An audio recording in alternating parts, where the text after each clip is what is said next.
Hello, this is John Majori with MajoriOnBowie.com. Today I have a very, very special guest, Tony Zanetta. Tony met David Bowie in 1971 while a cast member of Andy Warhol's avant-garde play Pork in London, and soon after became part of Bowie's team, eventually becoming tour manager for the Ziggy Stardust and Diamond Dogs tours, as well as president of MainMan. And I'm going to ask Tony about all of that, including what was MainMan. But before we do that, I want to say that in my professional life, I used to be an advance man for Mario Cuomo, which is a job that's distantly related to being a tour manager for a rock act. But that gives me an appreciation for how what you did, Tony, played such a crucial role in cementing Bowie's image and really, especially considering the period where you worked together, about his mythology. So I'm looking forward to having this discussion. So today, Tony lives in New York City, and I wanted to first start by asking you, you can hardly walk a couple blocks in Manhattan without seeing the image of David Bowie, especially from the time you worked with him somewhere. And how does that feel? Like you're walking around Manhattan and you're seeing this image from 50 years ago that you were sort of instrumental in helping to create. A little strange. It's interesting because my whole feeling and thoughts towards David Bowie in that period have changed in the last few years since David died. For years I kind of tried to distance myself from it. Yeah. And David was also quieter for years. He wasn't quite as much in our faces as he is now. And now I just look back and kind of first of all, I'm very appreciative that I was able to participate in such an exciting, it was an exciting time in my life. It was certainly an exciting and pivotal time in his life because everything changed while we were working together. Yeah. And so I just, sometimes I'm a little puzzled. It's like I'm not he was a great artist, an innovator. I admire him for a lot of things that he did. I'm not 100% sure what the total fascination with him is these days, but, that's fine. So did you have a sense at the time that what you were doing was going to have such an impact on music and on culture? Well, we kind of lived in a bubble. we thought everything we were doing was important. Yeah. But that started for me before Bowie. That started for me in New York and being involved in ridiculous theater and working with Andy Warhol. We lived in a very small bubble. It all revolved around a place called Max's Kansas City in downtown New York. And New York was a very different place in those days. So yeah. The scene of avant-garde art or underground art or whatever you want to call it was much smaller than it is today. And everybody wanted to be a superstar. So, and a lot of people that were around in those days did become superstars. I'm thinking of, Fran Pillersdorf, Patti Smith, Debbie Harry. I'm running out of, I can't think of who else, but there were so many people that had Lou Reed, Velvet Underground, all that stuff. We all tended to go to Max's Kansas City, and that was kind of the atmosphere in there, if you will. And plus, we were very influenced by the Factory and Warhol and the idea of superstars. I mean, in some ways, Candy Darling kind of, represented it more than any way, because Candy Darling was a boy from Long Island, Jimmy Slattery, who reimagined himself as kind of a Hollywood blonde goddess. And in a lot of ways, those of us who were in theater and around the ridiculous and around the Factory kind of were reimagining ourselves in the same way. So to meet David, who was kind of involved in a similar process, or who soon was, seemed totally normal. And the fact that he would become a superstar was totally within reach, and you had to know Tony DeFries, who was his manager, and his wife at the time, Mary Angela Barnett, what does she call herself these days? Mary Angela Barnett Bowie. David was surrounded by people who believed in him like 150%. So no, we didn't doubt that this was going to happen. It was an absolute. It was certainly going to happen, and we were all kind of a part of it. You mentioned a bunch of people I want to ask about, but sort of jumping out of order here. So you have this sense about Diamond Dogs. You wanted to talk about Diamond Dogs? Yeah. I want to ask you a question about that. So this legendary tour, and it's not a complete concert, does not exist on video or on film anywhere. Was that a conscious decision? That's an interesting question. No, I don't think it was. First of all, almost every show was videotaped. Yeah. Where those videotapes are, nobody knows. It was never filmed, no, except that it was also done for the Cracked Actor was that documentary that what was his name? Alan Yantob did for the BBC. Right. Yeah. But beyond that, no, it doesn't exist. It's interesting, but it doesn't. So I'm going to ask you to describe it, but just to sort of tee up what I'm getting at here is the impression I have is that before that tour, a rock concert didn't have the scale of theatricality that tour did, and that influenced everything since. And just to make in my own thinking, I saw the Rolling Stones a couple days ago in Boston, and they have this huge stage with high tech, and it's a big show. It's not just, some people singing and playing instruments. It's a whole show. Or, the tour that's getting a lot of media, the Taylor Swift tour. I think all of that owes a lot to Diamond Dogs. And can you explain how that was very different? How the scale of that show was unusual for the time? I can try. Let me just give you a little bit of the history of how Diamond Dogs evolved. David had a reputation for being first of all, coming from theater or from plays, I had one idea of what theatrical was. And David had this reputation for being very theatrical, which I didn't totally understand because now I see it. He was theatrical in the way he presented himself. He, did a lot of costume and the whole idea of creating this Ziggy Stardust character. But what I saw on stage, David he used the stage very well. In other words, he would run across the stage. He would jump on the amps. He would do whatever he could with the stage. But the stage was limited in terms of what opportunities it could give him to create a more interesting visual, which was common for a rock and roll band in those days. The only one that was doing something kind of theatrical, though, was Alice Cooper. I don't think Alice Cooper gets the credit for it.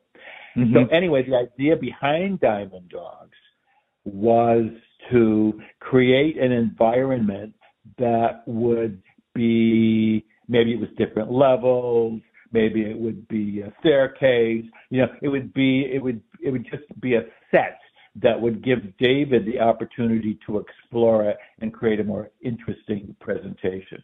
Now, he got together with Jules Fisher, who was a Broadway set designer, and ironically, Jules Fisher did not design that set. One of his students named Mark Ravitch designed that set. But Jules Fisher became the technical producer of the concert, et cetera, et cetera, et cetera. I always felt, this is just my opinion, they kind of got carried away. And created this mega thing that was, first of all, it was very, very difficult to tour. And also the interesting thing is a lot of Broadway people were involved in creating that set. And they weren't used to, Broadway people didn't move every day. They didn't put a set up and take it down and move to the next city. Rock and roll people did. So they weren't really, you would think, in rock and roll techies tended to be like, hippie boys with long hair and blah, blah, blah, blah. But actually they were very good at what they did, and they were more skilled at it than some of these Broadway guys. So, but what happened with Diamond Dogs is it also became a thing where David did a visual. Each song was a little story, and he did a visual for each song. And that's where the set came in to support those visuals. So there was an elevator. He was on the elevator. The elevator was there was a bridge, but it was an elevator, and then it came down. There was a boxing ring. Each song kind of had a kind of a mini set. There were these towering these towers that one was a cherry picker, and it came out over the audience. So it was extremely detailed, a little overly detailed, and like I said, very difficult to move from one city to the next. It didn't always work. It totally broke down a couple of times. So it really it was groundbreaking, but it was also a big pain in the ass. So then in the middle of the tour, I'm going to say he, but it might have been a collective decision. You could tell me. Decided to sort of scrap it, and he changed his whole motif. No, that was totally he. Yeah. And much to Tony DeFries, his manager's dismay, because this set cost a lot of money. Yeah. And to suddenly, and it was like, it really was innovative visually. It was really changing. Yes, it was changing the way people toured and what they perceived as a rock and roll show. I mean, it was groundbreaking. So to suddenly step away from it was like, what is he doing? Is he insane? And he might have been a little crazy because that was deep into his coke period. However, the thing about David that really, from all these years looking back, that really impresses me is that when he did Ziggy Stardust, he had been working for probably 10 years, touring, doing live shows, recording. He'd been around a long time, and he wrote this album, and then he cast himself in the role of Ziggy Stardust, and he began to play Ziggy Stardust on stage. So there were costumes, and there was makeup, and he dressed the band, and he became very successful as Ziggy Stardust, not really as David Bowie, as Ziggy Stardust, And he could have probably played that he was smart enough to understand that he was going to play Ziggy Stardust forever unless he let go of Ziggy Stardust. So to let go of that character after a year and a half, 2 years, I think took an incredible amount of bravery and a leap of faith that he could, could become David Bowie again and continue, which he did with Diamond Dogs. And that was a total debarkation. He totally left what he had been doing before. He worked with totally new musicians. It was a new sound. Everything was new and different. Then, in the middle of this extremely successful tour, which not that many people had seen, he stepped away from that and did another change. That was pretty ballsy, I would say, too. But at that point, I think a lot of it might have been hubris, and ego. And he had become very interested in black music, and he had gone to Philadelphia and recorded at Sigma Sound and was working with all those incredible musicians. And he did not want to be pigeonholed as this theatrical performer. So he dropped it all and did the next show, which was based on the Young Americans, which was totally focused on music. I mean, the visual was extremely simple. So that's fascinating. That he totally changed his persona three times in the span of what, a year? No, but a couple of years. Yeah, a couple of years. Yeah. So let me jump back a little bit into your history, and you mentioned your connection to Andy Warhol. And let me just say one more thing about that, and then we'll do that. He always said, in interviews, he would call himself a director or an actor or a producer. And I think that we didn't think of him as that, but that is what he was, more than a musician. He was really, directing himself as an actor. And when and because he wasn't primarily, I'm not saying he was not a musician, but that really wasn't his primary skill. So that when he worked with different musicians, everything totally changed because he didn't have a sound that he was just married to. He was an experimenter and working out these ideas by working with different musicians. Okay, that's enough of that. Well, no, I mean, so I'm going to get off my own question here and ask you this. So this is maybe a little off the wall. There's a concept that comes out of professional wrestling. There's a phrase that's called kayfabe, which is sort of the fictional reality that you're supposed to buy into, that exists not just, like in a movie. You're watching a movie and you're supposed to suspend disbelief while you're watching the movie, but you're supposed to accept that all of reality is different. And this, what you're talking about with Bowie, where he's the director, he's not really just crafting songs. That's what you just said. He's crafting a whole experience that you're supposed to buy into. Right. Right. Yeah. And in order to really appreciate him, you have to appreciate the whole package, the look, the premise, the art around it. Yeah. It was very Brechtian in that he stood on the stage, like especially Ziggy. Ziggy was totally Brechtian. He stood on stage and said, "This is a rock concert. This is a rock and roll star." He was showing you what it was more than being it. Which I don't think anybody had done up to that point.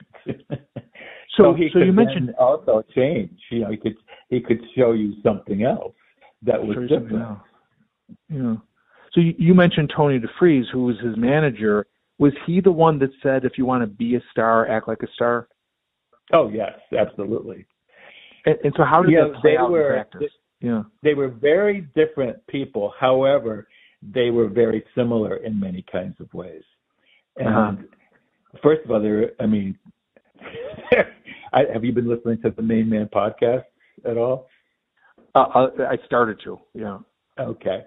Because Tony DeFries, he really goes on and on and on for hours. But they were similar in that, how can I put this? Well, they were ambitious, and they each knew what they wanted, which was not necessarily the same thing, but they were in sync. And they totally believed in it. So it's kind of the magic of believing.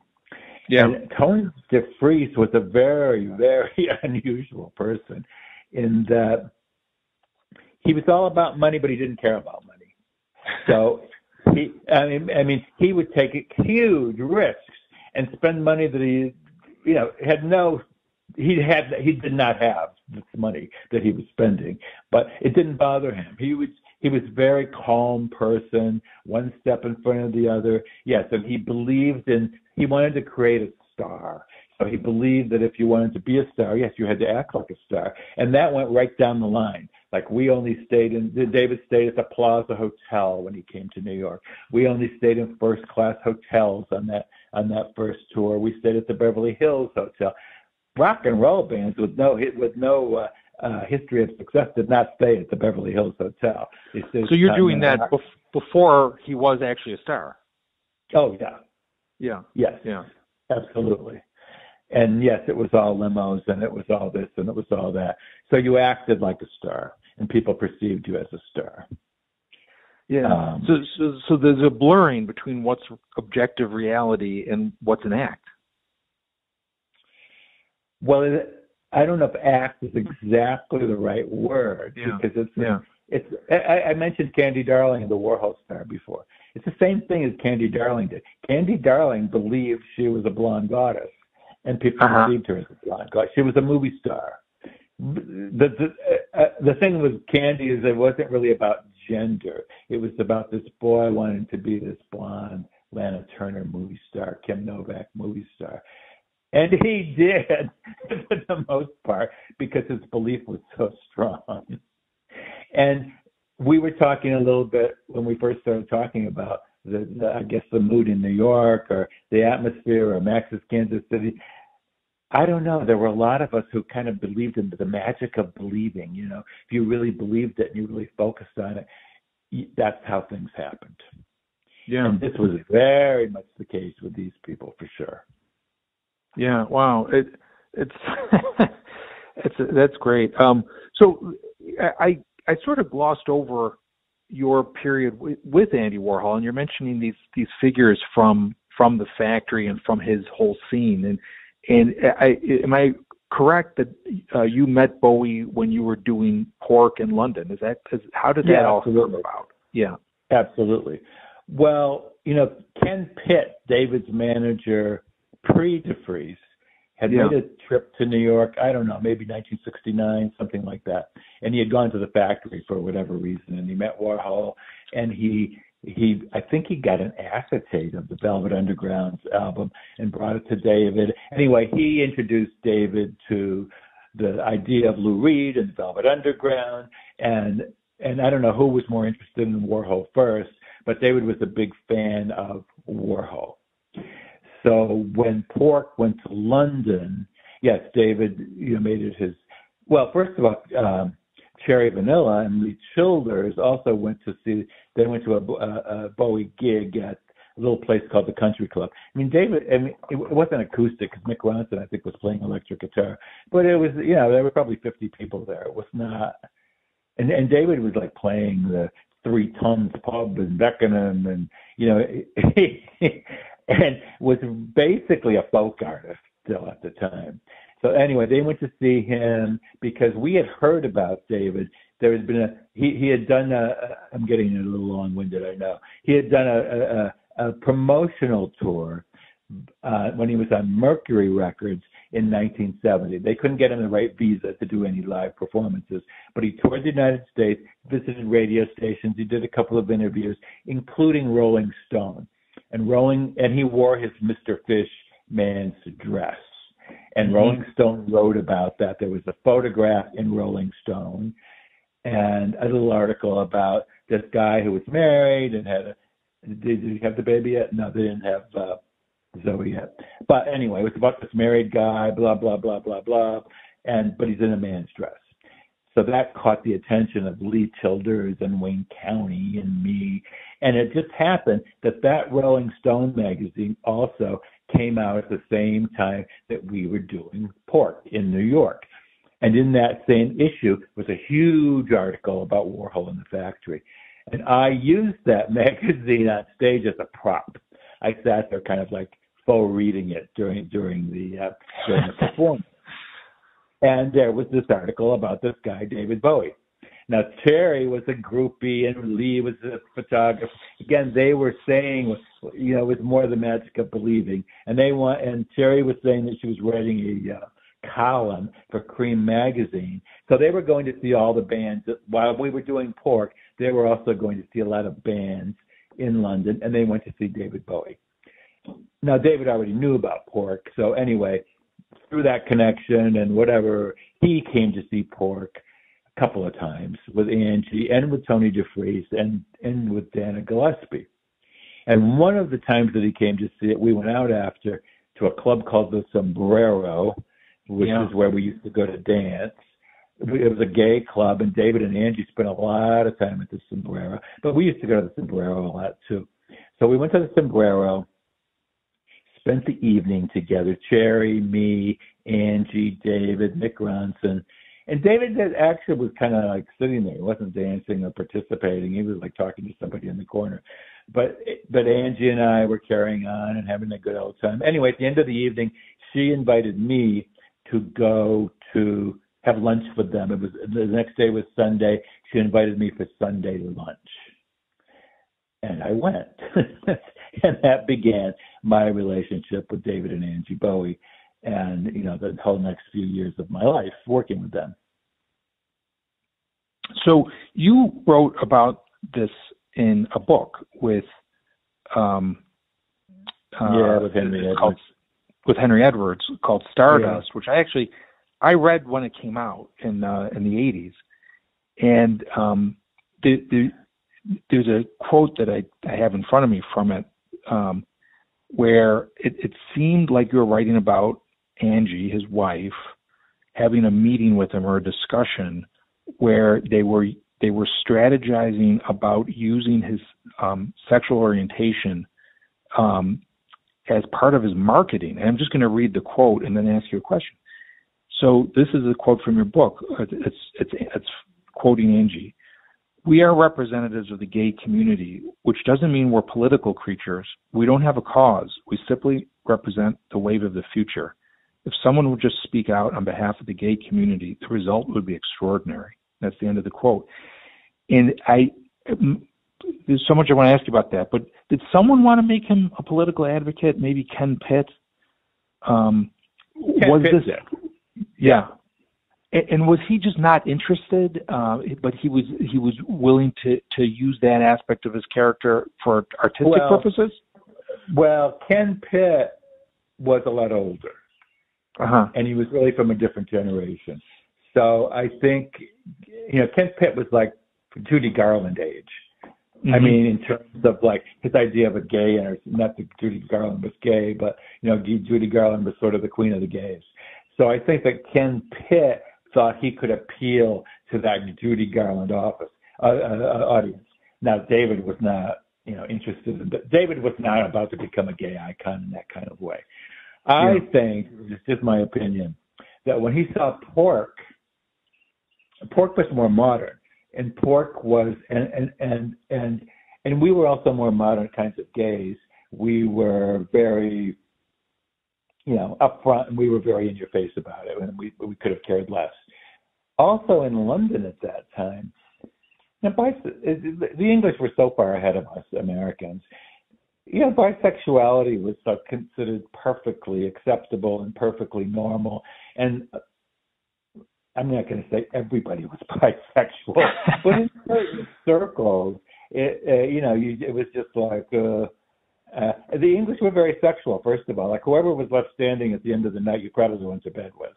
And it didn't really matter very often what sex they were. So it was not a big deal. It just was not a big deal. And David is not gay, but he certainly was bisexual. Was it an important part of his personality or his character?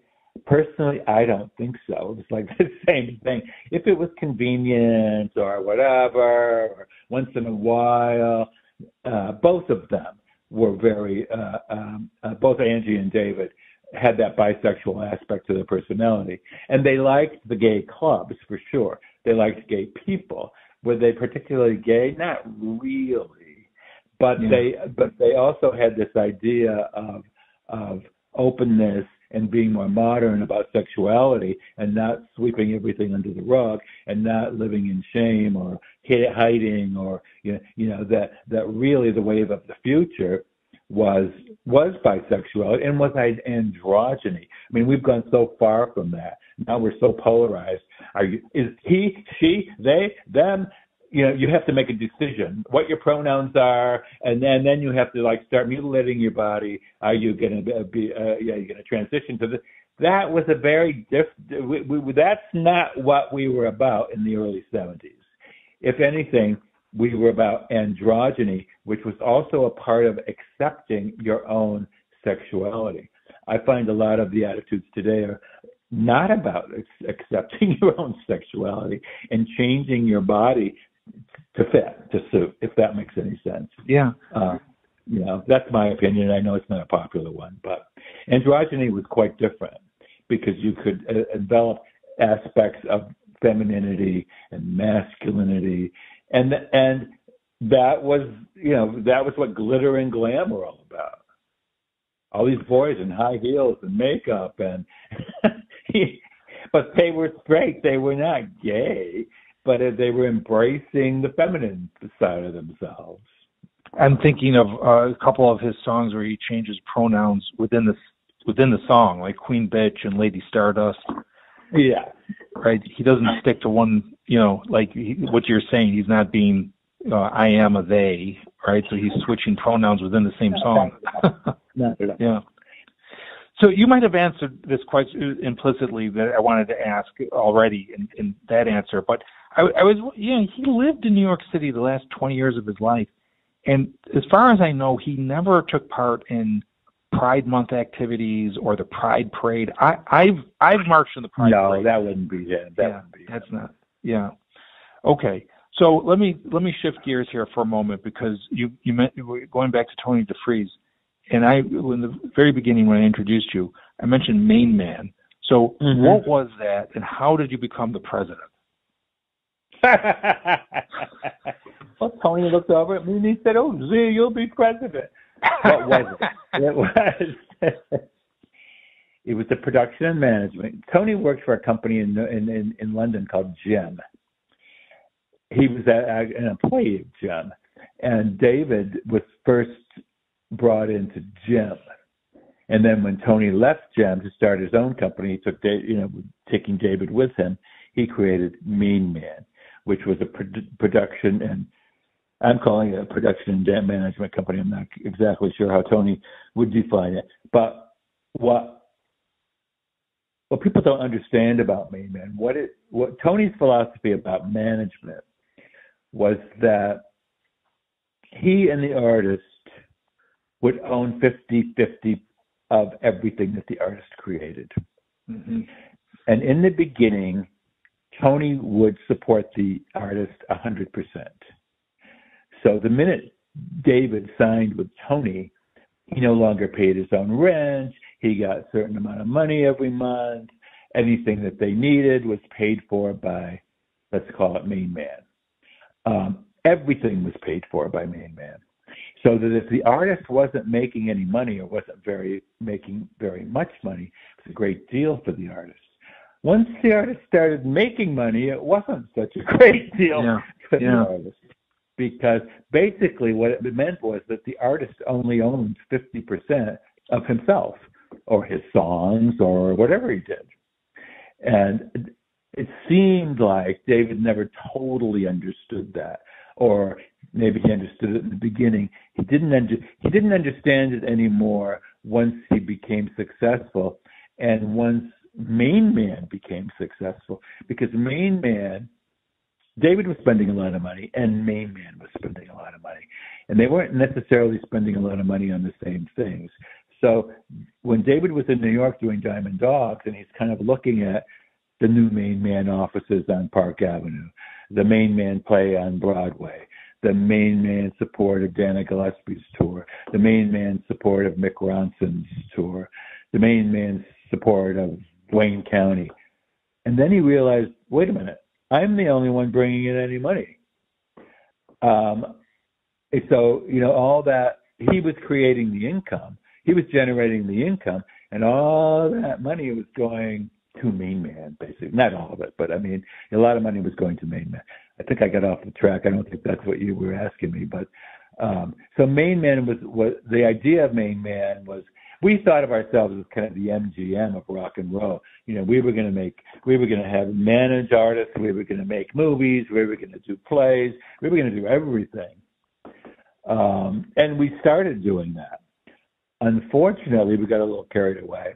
And again, as I said, unfortunately, the only one that was really generating income was David Bowie.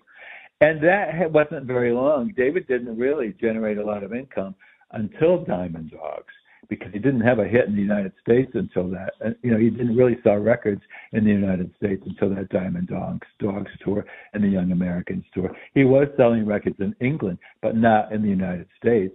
After those tours, he was. Mm-hmm. So now this is in the mid-'70s, and you had mentioned that this is also when, his cocaine problem, addiction was at its height. Was he difficult to work with because of that? No. Okay. He was never difficult to work with. He was always a pleasure to work with. He could be demanding, I've heard that but he was not difficult to work with. I've heard that about him in the later period of his career, and I was wondering if it was different in the earlier period as well. But so then let me ask you this: how is it that you came to stop working with him? he left the company. Yeah. And when he left the company, I was faced with a decision. I could have stayed at the company and worked with Tony DeFries, and I probably could have left the company and gone to work with David. But I had very close relationships with both men, and I was very conflicted and felt very disloyal to go with either. And quite frankly, I was exhausted. And, I didn't take action, which is an action. So, it just kind of ended. Yeah. So did you stay in touch with him after? Only for a short time. Yeah. I heard you tell a story about encountering the music from his final album, Black Star, at a very odd time. Do you know what I'm talking about? Yeah, I do. Yeah. Do you want to tell that story? Well, I was getting a CAT scan. Yeah. And I was in this metal tube, basically. I was encased in this metal thing getting this CAT scan. And it makes a lot of sounds, the CAT scan. It clinks and clanks when you're in there. And you're not in there for like 10 minutes. You're in there for like 30, 40 minutes. And they play music if you want. So I asked them to play that. And that was so weird because I had never listened to it. And I'm in this like kind of rocket ship listening to this music and hearing him talk about death. And I'm in this thing, and the clinks and the clanks are going perfectly with the music. I mean, it was a very surreal experience. And I suddenly got it. It was like he was just a workaholic. All he did really was work. And that was my experience of him too. He didn't really like have fun on tour. I'm not saying he never did, but he was always in the hotel room writing or recording. He was obsessed with he was a very creative person, and he was always involved in something creative. And the fact that he took this last period of his life and created what I considered a masterpiece by dealing, that's how he dealt with it. He was active until he died, and he was actively creating art until he died. I thought that was like, oh my God. That's why I think he's so remembered now and appreciated now, because he was such a true artist. Yeah, that's actually, that's how I wanted to wrap up. And you started by speculating about it, and you just mentioned it now. He's really transcended, since his death, the status of being a rock star and really more of a cultural icon. And you sort of touched on this, but why? What do you think happened? That's a really good question. I don't know if I can answer it because I don't really understand it. I really don't. Yeah. Yeah. Why him and why not somebody else? I don't know. I mean, I don't know. Yeah. Well, I mean, this is all. It sounds like such an exciting time to have lived through and be a part of. What came next for you after Bowie, and what's next for you now? What's next for me now? I'm old, John. Well, I'm just getting over open heart surgery and a car accident, but I'm still raring to go. So we shall see. In the last couple of years, I did a couple of readings with a theater company that I used to work with. I did a play with an artist friend of mine, and we made a little movie, which was fun. So I'm not exactly sure, but I'm kind of, I went the other night to a jazz concert, and I'm not that big of a jazz fan, but this concert was so incredible, and it was so incredible because of the musicians and the energy and the creativity and the way they were working with each other. It just reminded me of why I like doing theater, and MainMan had very much that atmosphere you get when you're in a play and you're all working together and you're creating something, you have a common purpose. And I kind of miss that. So I'd like to get involved in a little bit more of that, in whatever way that comes my way. I'm just sort of trying to open myself up to the universe and see what happens. Yeah. Well, MainMan in some ways was an extension of Pork. We all had our roles to play, and we did. That's fascinating. Well, this has been wonderful. This has really been wonderful. I've been reading stories about this period, and I have not talked to somebody who's been directly involved with it. So I cannot thank you enough for giving me this time. Oh, absolutely. My pleasure.